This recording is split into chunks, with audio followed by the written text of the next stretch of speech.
everyone, I am Disha Sharma and you are watching Study with T. So आज का हमारा topic है database management system. आज हम इसका इंट्रोडक्शन देखेंगे कि क्या क्या डाटाबेस होता है, कैसे ये काम करता है, क्या क्या ऑपरेशंस हम इसके थ्रू परफॉर्म करते हैं और कहाँ कहाँ पे ये यूज़ होता है। सो डाटाबेस मैनेजमेंट सिस्टम, अगर आप मेरे चैनल पे नए हो तो मेरे चैनल को सब्सक्राइब कर दो और वीडियो को लाइक करना मत भूलना। अगर आपको ये वीडियो इन्फॉर्मेटिव लगती है, वीडियो को एंड तक ज़रूर देखना, तभी आपको समझ आएगा।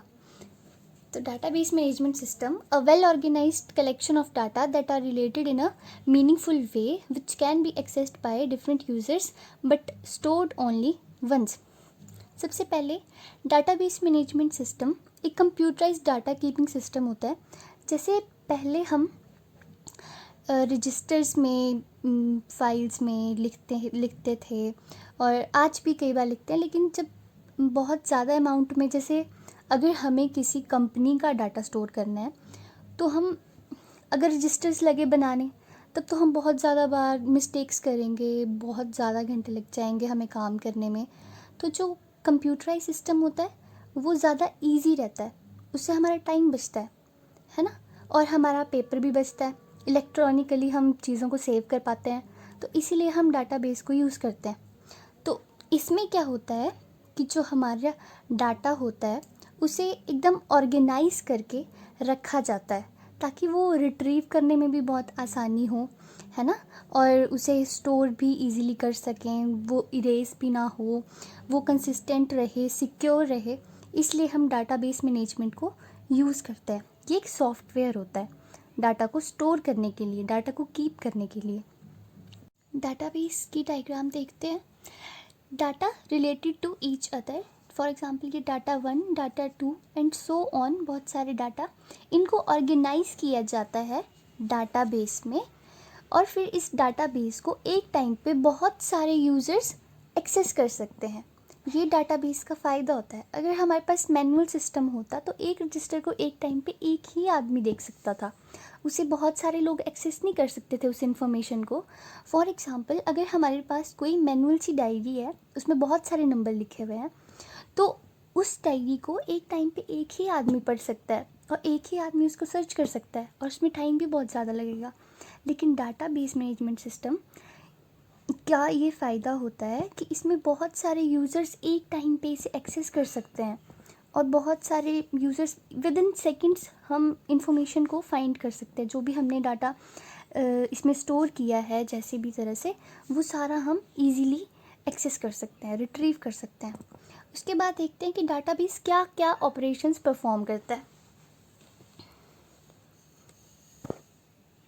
सॉरी, तो ये देखते हैं database operations. To maintain huge databases, we need certain operations to be performed which help in maintaining the data in the database efficiently. जब हम बहुत सारे बड़े बड़े डाटाबेसेस यूज़ करते हैं तो ऑब्वियसली हमें उन्हें मैनेज करने की भी ज़रूरत पड़ती है ना। सर्टेन चेंजेस करने पड़ते हैं हमें।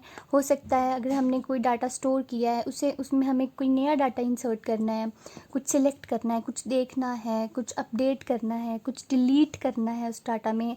मानो कि हमारे कंपनी है एक, उसमें से एम्प्लॉय एम्प्लॉय रिज़ाइन दे देता है, तो हमें उसकी इन्फॉर्मेशन फिर डिलीट करनी है, तो हमें डिलीशन ऑपरेशन परफॉर्म करना पड़ेगा वहाँ पे। उसके बाद है सॉर्टिंग, हमें डाटा को सॉर्ट करना है ना, एक तरह से, जिस भी तरह से हम सॉर्ट करना चाहते हैं, सेंडिंग डिसेंडिंग, जिस भी तरह से। तो इसका एक एग्जांपल देखते हैं।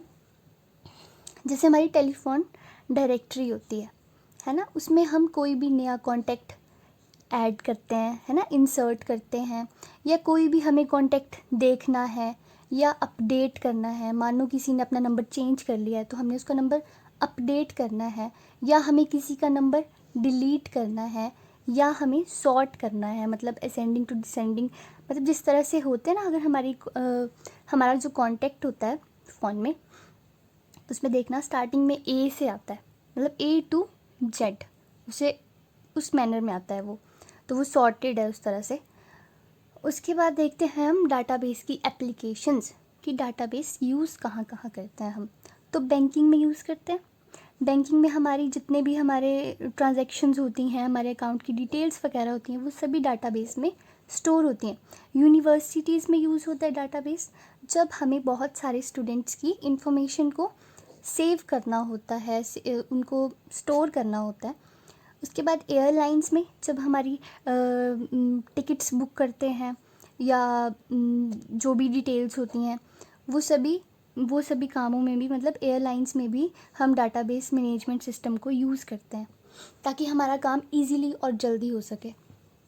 क्रेडिट कार्ड ट्रांजैक्शंस, जो भी हमारे क्रेडिट डेबिट कार्ड्स होते हैं, उनमें जो भी हम ट्रांजैक्शंस होती हैं, ऑनलाइन पेमेंट्स होती हैं, उन सभी की डिटेल्स कहाँ स्टोर होंगी? डाटाबेस में ही स्टोर होंगी।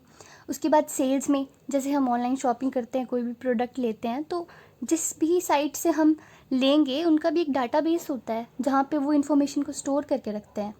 ह्यूमन रिसोर्सेज, मतलब अगर जैसे कोई आदमी जॉब करता है तो उसकी सैलरी का, उसके टैक्सेस का, उन सभी का एक अलग डाटाबेस होता है। तो हर एक हमें डेली लाइफ में हर जगह पे हमें डाटाबेस को यूज़ करने की ज़रूरत पड़ती है। तो यही था इस वीडियो में। होप सो आपको समझ आई होगी, और बहुत आसान है, कुछ भी डिफ़िकल्ट नहीं है इसमें, डाटाबेस बहुत इजी है। और आप इस डायग्राम को ज़रूर याद करना जो भी डाटाबेस पढ़ रहा है इस टाइम पे।